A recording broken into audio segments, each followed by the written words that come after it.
Ini menarik Pak, ini terkait dengan virus ini ya. Jadi memang saya contohkan saja. Jadi memang virus ini tidak hanya menyerang pada salah satu komoditi saja atau crop saja. Saya contohkan TYLCV ya, tomato yellow leaf curl, itu yang menyebabkan keriting pada tanaman tomat, virus kuning keriting itu. Itu memang inang utamanya tomat. Tetapi juga dia mampu untuk menyerang.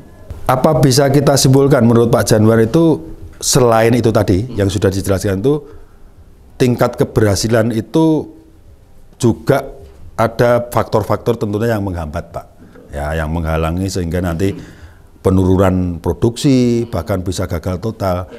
Apa menurut Pak Janwar itu kalau pemilihan varietas dari pertama mau menggunakan para petani itu juga harus diwaspadai juga Pak atau gimana Pak?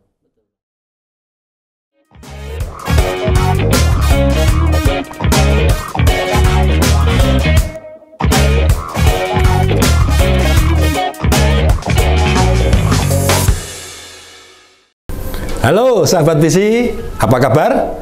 Semoga selalu dalam keadaan sehat dan tetap semangat.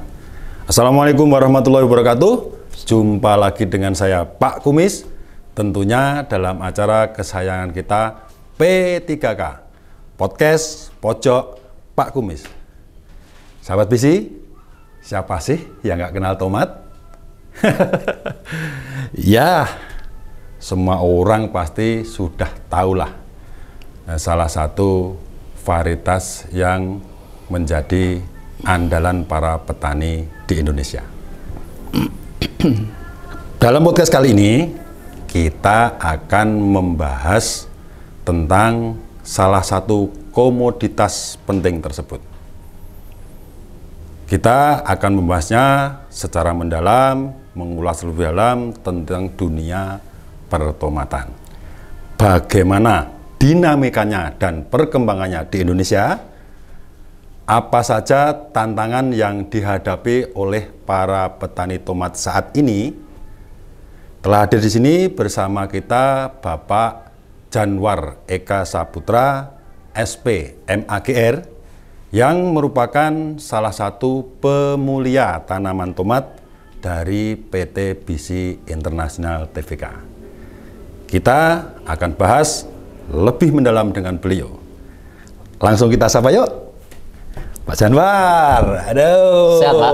Akhirnya ketemu juga Pak. Iya Pak. Apa kabar ini Pak? Baik. Apa kabar? Baik. Sehat ya? Sehat. Selamat datang di Palembang. Waduh, Dingin Pak ya? Iya Pak. Saya begitu datang, udara sudah menyambut dengan enaknya. Alhamdulillah. Lain dengan di tempat saya Pak, panas sekali. Ya walaupun katanya musim hujan sih, tapi kalau nggak ada hujan ya panas juga. Panas juga. Ya. Iya. Kalau di Lembang ini pada khususnya kita kan masuk ke apa ya, Kabupaten Bandung Barat ya, kalau nggak salah ini. Memang rata-rata Pak Janwar ini. Gimana? Saya panggil Pak Janwar aja ya. Monggo. Wah, soalnya namanya panjang dan bagus Pak. Janwar Eka Saputra. Memang anak nomor 1 ya Pak ya? Iya betul Pak. Lahir di bulan Januari. Iya betul. Kok tahu Pak? Nah itu Janwar. Oh iya. Hanya menebak saja. Oh iya. Nah gini, ngobrol-ngobrol Pak Janwar. Siap. Nah, saya kan memang sengaja mau ketemu Pak Janwar. Iya. Pengen apa ya, menimba banyak ilmu. Insyaallah. Terutama dunia pertomatan Pak. Siap. Nah ini Pak Janwar ini kan sebagai salah satu ahlinya ahli nih. Ya. Masih belajar Pak. Saya banyak belajar. Barangkali nanti apa ya, ilmunya bisa ditularkan ke sahabat BISI dimanapun berada, terutamanya itu para petani hortikultura, terutama lagi di tomat. Karena tomat kita tahu lah Pak ya, banyak macamnya, varietasnya juga banyak. Kemudian tuh petani itu kalau menanam kadang-kadang kan bingung juga. Betul. Mana sih yang benar, mana sih nah. Pada saat ini yang ingin saya ketahui juga secara pribadi, nah, secara umum itu pertomatan yang bagus bagaimana menyikapi tren-tren yang terjadi sekarang Pak, terutama dikaitkan dengan kondisi cuaca musim dan sebagainya. Namun sebelum itu gini Pak, yang saya ingin tahu dulu itu perkembangan dunia pertomatan secara umum Pak Janwar. Ini menurut penjenengan yang memang sudah paham mendalami masalah tomat ini. Itu kondisi secara umum itu tantangan yang dihadapi para petani tomat secara umum itu apa saja sih Pak? Iya, jadi kalau kita lihat ya, jadi kalau secara umum perkembangan tomat, artinya perkembangan ini terkait dengan seberapa besar sih sebenarnya produksi tomat di Indonesia. Iya. Kalau kita coba mengutip data dari Badan Pusat Statistik, Pak, itu saya lihat itu di 1 dekade terakhir nih, 10 tahun terakhir dari 2012 sampai 2022 ini, trennya itu fluktuasi cenderung meningkat. Artinya naik. setiap tahun itu terus naik begitu. Tidak hanya dari sisi produksi yang dihasilkan, tetapi luasan lahannya juga. Area penanaman. Area penanaman. Okay. Nah, itu di tahun 2022 kemarin itu tertinggi dari 1 dekade itu. Jadi 1,12 juta ton produksi yang dihasilkan di Indonesia 1 tahun. 1 tahun. Itu tahun. Dengan luasan kurang lebih sekitar 69.369 hektar. Luasan tanamannya. Ya. Kalau dibandingkan dengan tahun sebelumnya itu ada kenaikan 0,21% dibandingkan dengan tahun 2021, di mana luasannya hanya 59.041 hektar. Kalau kita coba konversi dari luasan tadi ya, itu di 2022 dengan luasan 69.000 sekian, itu ada serapan benih 3,9 ton. Ini menarik buat sebuah bisnis di pertomatan. Kemudian di tahun 2021 kalau kita coba konversi dari luasan tadi itu 3,5 ton. Artinya dalam 1 tahun itu ada kenaikan sekitar 300 kilo benih, Pak. Benih ya. Berarti trennya itu naik ya, Pak. Naik, betul. Berarti Pak, secara tidak langsung boleh dikatakan gini ya, Pak Janwar. Jadi tren untuk peminat tomat itu semakin banyak. betul. Kemungkinan ada hubungannya dengan minat konsumen juga, Pak. Betul, Pak. Jadi diperlukan juga hasil produksinya semakin tinggi, Betul. luasan tanamannya juga semakin luas. Betul. Jadi sehingga kebutuhan benih kan semakin meningkat gitu, Pak. Itu aja tadi yang Pak Janwar infokan kan 2023 dibandingkan 2022 setahun yang lalu 2021, iya. Berarti kan mundur 2 tahun aja. Iya. Kalau dengan 5 atau 10 tahun yang lalu, Pak, trennya Tetap naik, Pak. Itu ada penurunan di tahun 2013-14 begitu ya. sifatnya apa? Ada penurunan? Banyak sih, Pak. Mungkin peralihan proses perubahan iklim itu mungkin ya. Betul. Global warming begitu ya. Jadi memang di 10 tahun terakhir sama mungkin 15-20 memang berbeda begitu kondisi iklim begitu ya yang ada di Indonesia. Mungkin itu yang menjadi salah satu penyebab dibanding mungkin juga ada faktor-faktor varietas di mana varietas tidak sanggup untuk beradaptasi dengan perubahan tersebut sehingga ada tren menurun. Nah, kemudian tidak mampu berkompetisi ya istilahnya. Betul, beradaptasi dengan baik. Oke. Mungkin Jadi kalau yang sekarang itu kan kebanyakan para petani tomat ini kan sudah menggunakan varietas yang hibrida kan, Pak ya. Betul. Apa kemungkinan tadi yang Bapak bilang tadi di 2013-14 itu kemungkinan belum banyak menggunakan varietas-varietas yang hibrida atau ada cuma varietasnya ya begitulah. Betul, Pak. Betul. Jadi memang di tahun tersebut gitu ya. Kebetulan memang saya berkecimpung di tomat itu dari tahun 2006. Lama juga ya, Pak ya. Jadi saya mulai berkecimpung atau turun nyemplung lah maksudnya. Nyemplung di pertomatan itu dari 2000. Bergelut. Begitu. Jadi memang pada saat itu tidak banyak varietas, Pak. Tidak banyak. Kemudian juga memang varietas-varietas pada saat itu lebih cenderung ke sisi yield. Yield. Ke sisi produksinya. Kalau kita coba runut di ketahanan penyakit itu relatif biasa saja. Sehingga ketika ada global warming begitu stres tanaman. Betul. Sehingga yaitu tadi kemungkinan besar dari situ terjadi penurunan hasil yang berdampak terhadap penurunan produksi tadi. Menarik Pak Janwar. Jadi dari informasi itu tadi, itu berarti di tahun setelah itu semakin ada peningkatan penanaman, kemudian penjualan benih tomat itu naik. Betul, Pak. Kebutuhan di pasar juga meningkat. Itu berarti sudah mulai beradaptasi ke varietas-varietas hibrida yang tanda kutip semakin tahan-tahan terhadap keamanan lingkungan, serangan OPT dan lain sebagainya. Nah, sekarang yang masih berhubungan dengan itu Pak Janwar, saya itu semakin penasaran nih. Namanya Pak Kumis itu jago kepo. Di mana kepo hal-hal yang baik bagus. Kepo yang tentunya untuk meningkatkan pengetahuan kita Pak, terutama di dunia pertanian. Nah, Saya juga banyak belajar dari narasumber yang lain itu juga sebagai pengetahuan saya. Nah, kembali ke ini tren, Pak. Saya kalau dihubungkan dengan OPT sekarang, Pak. Terutama virus. Nah, yang saya tanyakan itu apakah virus yang menyerang tomat itu sama dengan yang menyerang hortikultura yang lain? Atau ada perbedaan? Kalau ada, bagaimana? Mungkin bisa diceritakan, Pak Janwar. Ini menarik, Pak, terkait dengan virus ini ya. Jadi memang saya contohkan saja. Jadi memang virus ini tidak hanya menyerang pada salah satu komoditi saja atau crop saja. Saya contohkan TY LCV ya, tomato yellow leaf curl. Itu yang menyebabkan keriting pada tanaman tomat, virus kuning keriting itu. Itu memang inang utamanya tomat. Tetapi juga dia mampu untuk menyerang ke crop yang lain. Nah, cabai dia nyerang, Pak. Kemudian terong dia nyerang. Bahkan sampai buncis pun dia nyerang. Untuk walaupun asalnya dari tomat. Inangnya ya. Inang utamanya untuk serangan virus ini. Kemudian seperti halnya lagi apa itu? Tobacco mosaic virus TMV. TMV juga begitu. Jadi tidak hanya pada tomat juga, tetapi juga pada cabai, pada timun, bahkan selada itu nyerang, Pak.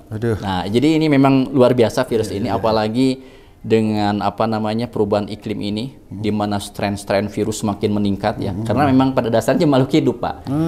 Harus bertahan sehingga muncul koevolusi bahasanya begitu ya.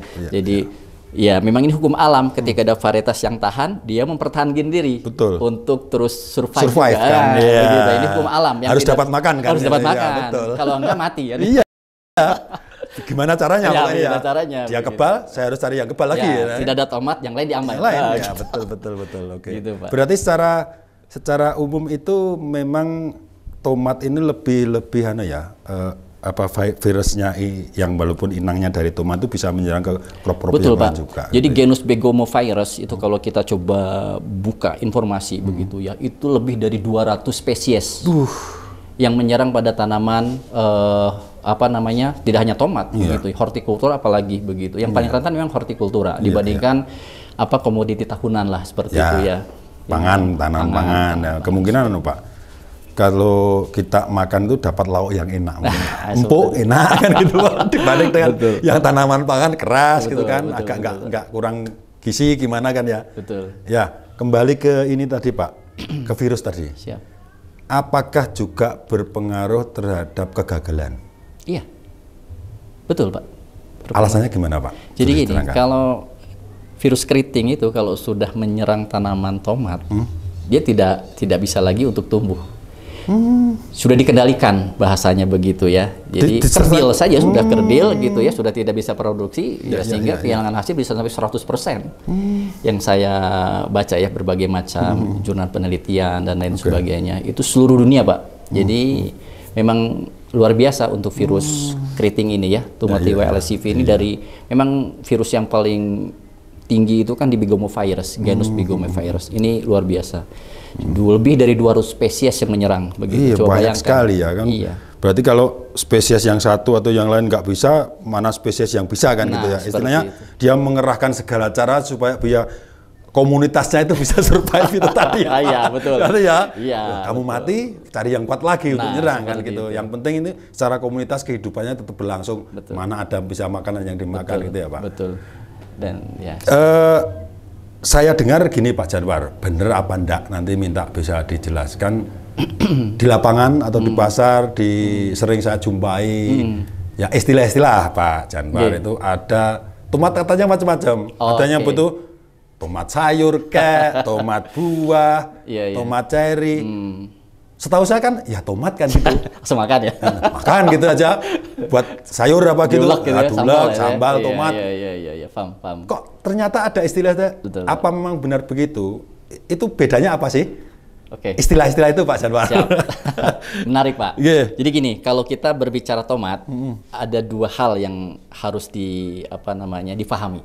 Pertama adalah jenis tanaman tomatnya itu sendiri. Kedua tipe pertumbuhan. Nah ini berhubungan begitu. Nah kalau kita berbicara jenis tanaman tomat, itu ada dua Pak. Tomat fresh market sama tomat processing. Nah, bedanya apa nih? Ya, bisa dijelaskan ini ya. Bisa. Satu persatu nih. Ya, mau ketemu ini. Siap. Ya, mau ketemu ahli ya ahli. Makanya biar saya pinter, Pak. Seperti Alhamdulillah, Bapak ini. Pak. Saya masih belajar. Iya. So, lagi-lagi. Satu persatu, Siap. Pak. Ya. Kalau kita berbicara tomat fresh market, Nah. itu memang tomat yang secara khusus dia langsung konsumsi, Pak. Oh iya iya. Ya, Bisa jadi tidak diolah. dikonsumsi. Oh iya. Seperti oke. apa tomat cherry? Kan nggak mungkin cherry diulek dapur Iya, ya iya, kan? oke, Itu langsung disajikan di piring, disajikan di atas meja makan langsung dimakan. Nah itu fresh market. Memang dikhususkan untuk itu. Konsumsi segar. Konsumsi, ya, Ya, oke. Kemudian ada tomat table, beef tomato yang gepeng. Nah itu kan kalau kita beli burger ada slice tomat. Betul, nah ada itulah slice-nya. burger. Jadi tidak dipakai untuk buat jus dan lain sebagainya, ulekan sambal di rumah. Khususan ini ya. Khususon. Khususon. Makanya terkadang saya bingung ketika beli burger, tapi slice tomatnya tomat processing yang Nah, kecil-kecil. Nah ini kan menyalahi aturan. Kontraknya begitu. Cari irit, Pak. Bukan cari irit. Begitu. Karena memang pasarnya itu di Indonesia itu sangat kecil, Pak. Oh. Jadi di luar negeri, di Eropa, Cina itu memang banyaknya beef tomato. Nah, yang kalau buat di slice Indonesia, makanya nanti yang saya jelaskan yang kedua, tomat processing. Nah, inilah yang banyak di apa namanya itu ditanam di petani Indonesia. Tomat processing yang kedua. Nah, tomat processing ini kan kalau kita coba apa arti katanya processing aja pengolahan. Ya, betul betul. Nah, berarti tomat ini ada diolah. Perlu diolah kan Perlu ya? diolah. Tidak bisa langsung dikonsumsi. Bisa langsung dikonsumsi. Bisa. Tetapi pada prakteknya itu banyak dimanfaatkan untuk satu, saus tomat, Betul, saus ya. pasta, kosmetik. Ya, Oh, kosmetik bisa iya, juga, Pak? kayaknya dari tomat, Pak.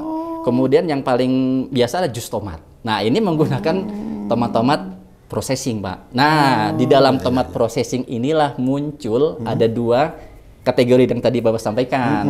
Ada tomat sayur, ada tomat buah. Itu masuknya ke jenis tomat processing. Yang berarti sayur sama buah itu masuknya ke Tomat processing. processing. Kalau yang istilahnya kayak cherry semacam mata itu berarti Fresh yang market. fresh market. Tapi nggak salah juga ya Pak, ada istilah seperti itu ya? Tidak, memang begitu. Saya itu penasaran Pak Janwar. Jadi memang apa ini kok? Memang itu kan tomat buat sayur kan? betul. Ya. Kadang-kadang gini. Ya. Tapi saya belum menjelaskan yang kedua nih. Iya sebentar Pak. Oke, ini siap. nyangkut itu dulu biar clear sekalian. Benar kalau Pak Janwar bilang tadi untuk apa Konsumsi langsung. Untuk Kosmetik. kosmetik itu benar juga. Kadang-kadang ada saran juga apa untuk meredamkan Masker, apa. Pak. Nah, masker Ada selain itu. timun tuh slice tomat ditempel di muka ibu-ibu. Iya, saya sering lihat itu. Nah, itulah begitu. Saya Jadi pikir ada itu khasiat. fungsinya apa? Ternyata setelah Pak Janwar jelaskan, oh memang ada ada urutannya memang betul. Pak. Itu bukan asal-asal nempel. Betul. Tomat itu kan mengandung likopin, Pak. Radikal bebas. Berarti untuk Nah, itu. menetralkan. Untuk mungkin biar tuanya tidak semakin cepat. Ya, gitu ya, biar fresh gitu ya. Biar stres. Biar muda kayak saya terus gitu Ya, ya. seperti Tua itu. umurnya boleh Ya, kan. ya. Gitu. Kemudian tadi Pak, lanjutannya gimana? Oke, jadi setelah kita paham jenis tanaman tomat yang tadi kita dua klasifikasi tipe pertumbuhan, Pak. Oh, pertumbuhan. Nah, pertumbuhan tomat ini ada 3. Deter, indeterminate sama semi determinate. Artinya? Nah, bedanya apa? Determinate ini adalah tipe pertumbuhan yang terbatas. Bahasanya seperti itu. Kenapa dikatakan terbatas? Karena pertumbuhannya itu nanti dia akan berakhir. Ya, berakhir dengan bunga atau buah di sekian banyak tandan. Jadi dalam satu batang itu nanti sekitar 3 sampai 5 dia berhenti. Sudah tidak ada tunas lagi. Tunasnya hanya sebatas itu saja. Ya, pertumbuhannya terhenti, makanya dikatakan sebagai pertumbuhan terbatas. Nah, kemudian buahnya dari mana? Itu dari cabang. Jadi kan kalau ada Yang keluar cabang ya. Nah, yang di samping itu lateral, nah itu nanti muncul lagi batang, tumbuh lagi seperti itu, karena nanti muncul lagi lateral, terus tumbuh seperti itu. Semakin bercabang. Semakin bercabang Berarti semakin. Buahnya dari situ ya Pak? Buahnya dari situ, begitu. Itu yang yang harus pertama. dipahami. Yang pertama ya? Determinate Oke. determinate. Ya. Kemudian selain itu pertumbuhan terbatas umurnya relatif cepat. Umur sekitar 60-an sudah bisa dipanen. Panen ya. Itu determinate. Nah, berbicara determinate berarti ini tanaman yang memang tipe pertumbuhannya dikhususkan nih, khususan untuk dataran rendah. Rendah saja. Rendah saja begitu. Tetapi bisa nggak ke atas? Bisa. Tetapi secara spesifik memang dia bisa ditanam. Ketika mau dialihkan ke ketinggian yang lebih tinggi lagi, tidak ada masalah. Itu tipe pertama, determinate. Ya, determinate ya. Nah, kemudian yang kedua indeterminate. Nah, ini tidak terbatas. Tidak terbatas tuh jadi dia terus tumbuh muncul tunas terus. Batangnya ya? Iya, batangnya. Tunas-tunasnya muncul terus terus begitu ya? tidak terhenti. Makanya kenapa di tomat indeterminate ini ada istilahnya topping. Oh, dipangkas ya Pak? Ya, jadi pucuknya dipotong. Beda dengan deter tadi. Ya. Kalau deter itu dibiarkan saja. Tanpa topping pun berhenti sendiri ya? Sendiri. Ya, oke. Tinggal pengikatan-pengikatan saja. Nah, ini yang harus dipahami Pak. Betul ya. Kalau indeter itu, nah itu harus dipotong. Sekian tandan dipotong. Bisa nggak diteruskan? Silahkan saja. Di pujon itu banyak petani yang dibiarkan tidak ditopping. Nah, makanya ini harus ada keunggulan produk di situ, begitu ya. Ya. Umurnya relatif lebih panjang dibandingkan deter ya kan. Kemudian yang ketiga itu memang ditanam di dataran tinggi. Khusus juga ya. Dan tidak bisa turun. Kalau yang tadi kemungkinan bisa ke tinggi, cuma ada mungkin ya perlakuan tertentu. Ada perbedaan tertentu. Tapi kalau yang tinggi ini tidak bisa ke turun bawah. Khususon. Kalau dipaksakan pun banyak masalah. Gagal pasti ya. Gagal pastinya. Bisa jadi. Betul. Nah, yang khusus ini tadi Pak, boleh ditambahkan lagi. Kalau indeterminate ya. Kalau indeterminate yang tadi jadi pertumbuhannya tidak terbatas, kemudian umurnya panjang, hanya di dataran tinggi. Ukuran buahnya memang untuk segmentasi tomat buah. Tadi kita berbicara proses tomat buah, maka tomat buah ini adalah indeterminate. Nah, Oke. Ya. Jadi saya sudah mulai paham. Ya. Tapi pelan-pelan loh Pak ya. Siap. Jangan langsung saya digencer gitu. Ibaratnya saya murid itu agak lambat Pak. Jadi pelan-pelan. Atau saya terlalu cepat. Terlalu pinter. Tidak. Oke, Pak Janwar. Satu lagi Pak. Ya boleh. Semi determinate ini belum. Oh yang semi ya. Seminya. Jangan sampai ketinggalan nih. Tadi determinate, indeterminate, dan semi determinate. Apa ini semi determinate? Ini sebenarnya karakternya deter. Karakternya deter. Artinya tidak perlu saya sampaikan lagi. Karakter deter itu apa? Terbatas dan lain sebagainya. Tetapi pertumbuhannya itu ikut indeter tinggi, Pak. Ini bedanya. Kalau deter itu kan pendek. Ya, nah, kalau semi deter ini tinggi, tapi karakternya deter. Berarti tidak perlu apa? Tidak perlu topping. Topping, betul. Iya. Begitu. Biarkan saja kan. Iya. Khawatirnya kalau petani salah kaprah, salah penanganan di topping buahnya. Nggak ada. Otomatis kan begitu Pak ya? Iya, seperti itu. Pernah saya kasus tahun 2007 itu saya ke Magelang itu ada semacam kekeliruan untuk informasi ke petani. Mungkin beda persepsi ya, persepsinya yang salah. Jadi nanam semi deter, kemudian infonya indeter. Jadi ada proses pewiwilan, Pak. Betul iya. Jadi selain proses tadi yang terbatas itu memang kalau deter kan tidak boleh diwiwil tuh karena buahnya dari cabang ke cabang. Betul, ya dari cabang. Kalau indeter itu kan harus ada pewiwilan. Ya. Cabang itu cabang lateral harus dibuang. Kalau enggak nanti vegetatifnya terlalu banyak. Ya. Sehingga buah tidak bisa besar. Ya, nggak bisa maksimal lah ya. Tidak bisa maksimal gitu. Yang terjadi adalah nanam semi deter, perlakuannya in. Buahnya tidak ada. Iya. Sedikit. Salah kan ya. Akhirnya, karena kan dataran tinggi. Betul. Persepsinya kemungkinan karena di dataran tinggi, dia pikirnya indeterminate itu tadi. Makanya ditopeng lah. Padahal menurut informasi dari Pak Janwar itu masuknya ke determinate itu tadi. Harus dibiarkan saja. Betul. Ini Pak, hal-hal yang semacam ini, informasi yang semacam ini memang perlu sekali Pak kita mengedukasi kepada khususnya petani tomat lah, agar mereka itu tidak salah dalam cara berbudidaya. Nah itu betul, kekeliruan berdampak terhadap hasil yang hasil juga bisa juga malah gagal total kan. Nah, ini perlunya ilmu yang seperti itu dipahami. Jadi kalau bahasa sekarang itu cuannya nggak dapat. Nggak dapat, ya kan. Ngejar itu kan karena apa-apa petani itu kan sekarang UUD Pak, ujung-ujungnya duit. Oh, ujung duit. Tapi kalau di depannya sudah salah dulu, pengertian persepsinya salah, seperti kasusnya tadi. Iya. Pak Jarwo sama kembali berarti Pak, bukan duit lagi, ujung-ujung derita. Iya, ujung-ujungnya derita. Derita yang didapat itu bisa juga Pak Jarwo. Oke. Itu tadi berarti yang macam-macam buah, kemudian istilah-istilah, determinate, indeterminate, semi dan lain sebagainya, Pak. Kalau lokasi tanam sekarang Pak yang saya tanyakan, karena kan kemungkinan kan tadi sudah disinggung dataran rendah, ada mungkin menengah, barangkali dataran tinggi. Nah, ini secara umum Pak, saya bilang secara umum, itu semua jenis tomat itu apa bisa ditanam di semua dataran, atau memang dataran rendah itu tomatnya tipe ini, rendah sedang begini, menengah begini, tinggi begini, atau bagaimana? khawatir saya tadi seperti yang info tadi, tomatnya harusnya dataran tinggi, ditanamlah di sini. Rendah, betul. Mereka kan secara pertumbuhan kan kurang maksimal juga karena tidak menemukan habitat yang pas. Betul. Monggo diceritakan, Pak. Siap. Iya. Jadi begini, setiap daerah ketinggian tertentu itu memiliki apa namanya kekhususan terkait dengan tomat jenis apa yang harus ditanam dengan tipe pertumbuhan apa. Nah, ini kan tadi ilmunya sudah saya sampaikan. Jenis dan tipe pertumbuhan. Nah, dua ini saling terpaut. Nah, kalau kita berbicara dataran rendah, berarti apa yang harus kita tanam? Jenis tomat processing, tipenya adalah tomat sayur, pertumbuhannya determinate. Selesai.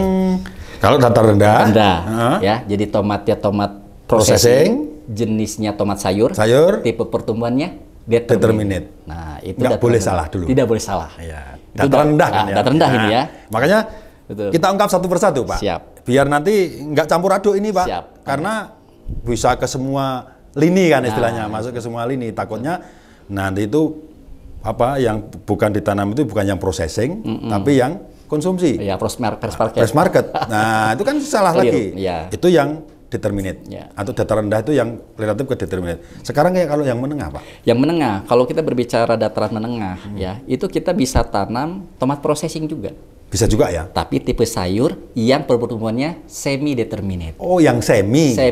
Karena apa? Yang semi deter itu cenderung ukuran buah meskipun sama-sama tomat sayur lebih besar, Pak. Dibandingkan dengan yang dataran rendah. Seperti itu. Oke. Ya, jadi berarti hampir sama. Cuma berjalannya yang semi, bukan itu ukurannya lebih besar dibandingkan dengan deter. Ya, jadi habitatnya yang pas. Sekarang kalau yang tinggi, Pak, dataran. Kalau yang indeter, yang dataran tinggi itu jelas. Nah, ini ada dua kalau indeter. Tomat press market masuk. Bisa juga. Tomat processing masuk juga. Tomat sayur masuk nggak? Masuk. Tomat buah masuk. Tapi mau tipe pertumbuhan deter masuk. Tipe pertumbuhan indeter masuk. Jadi memang untuk indeterminate ini semua jenis tomat tipe pertumbuhan itu bisa. Karena pada dasarnya, Pak, tomat itu akan tumbuh optimal dengan range suhu itu 15 sampai dengan 25 sampai 28 derajat. Itu optimal suhu yang dibutuhkan. Paling bagus-bagusnya gitu. Itu terdapat di dataran tinggi. Dataran tinggi begitu. Makanya semua jenis bisa masuk ya, Pak. Betul. Cuma gini, Pak. Walaupun semua jenis tipe tomat masuk bisa hidup di situ katakanlah. Tapi kan belum tentu semua varietas bisa masuk, Pak.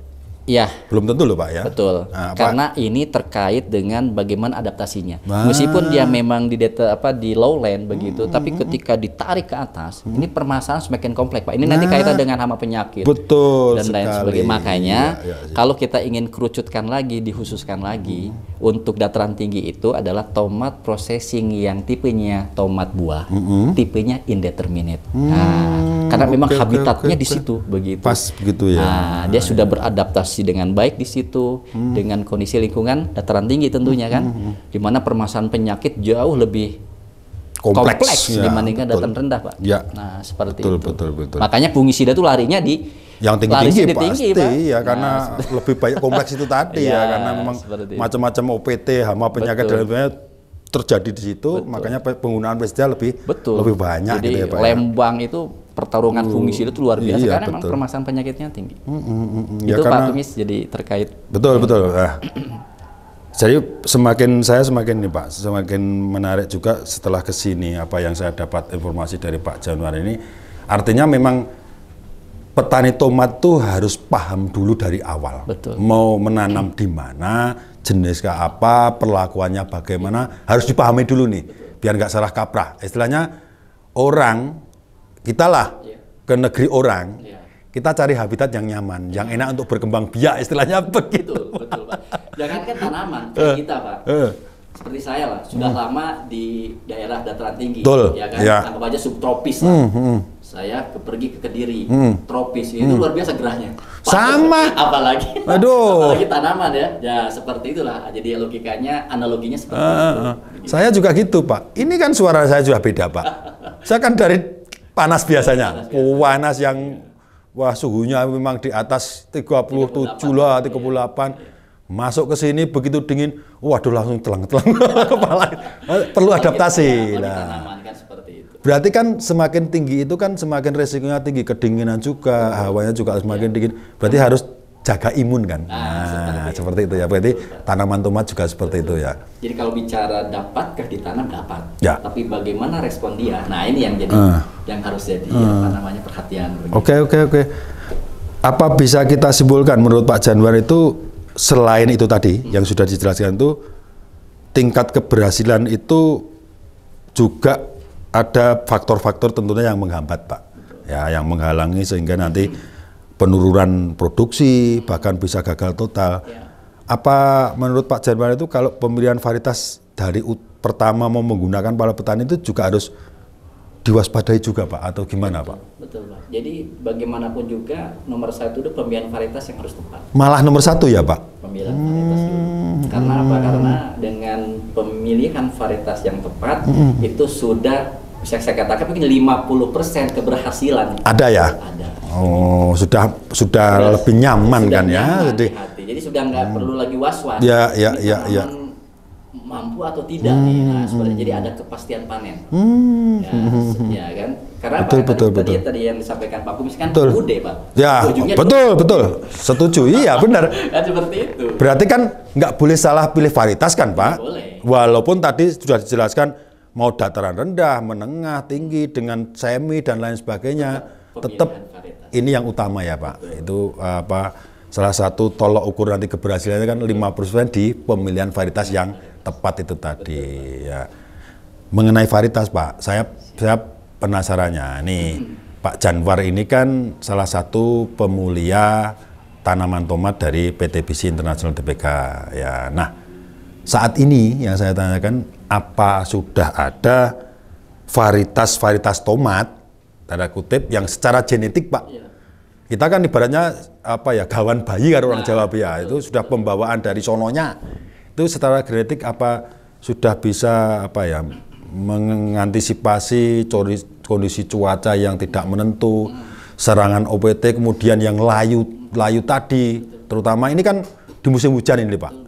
Apa sudah ada varietas-varietas yang bisa diandalkan? Tipsnya agar para petani nanti kalau minum corona, komodor, atau omega tavi itu tips yang bagus untuk berbudidaya itu gimana supaya masing-masing ini nanti bisa menghasilkan yang optimal. Betul. Hasilnya juga maksimal, duitnya juga baik. Ya, siap. Ini dari ketiganya bagaimana tipsnya Pak? Ya, dari Deter sama Ideter, di sini sudah ada 3 varietas. Jadi apa saja itu, Pak? Kalau kita berbicara dataran rendah sampai menengah, kita punya Komodo dan Corona.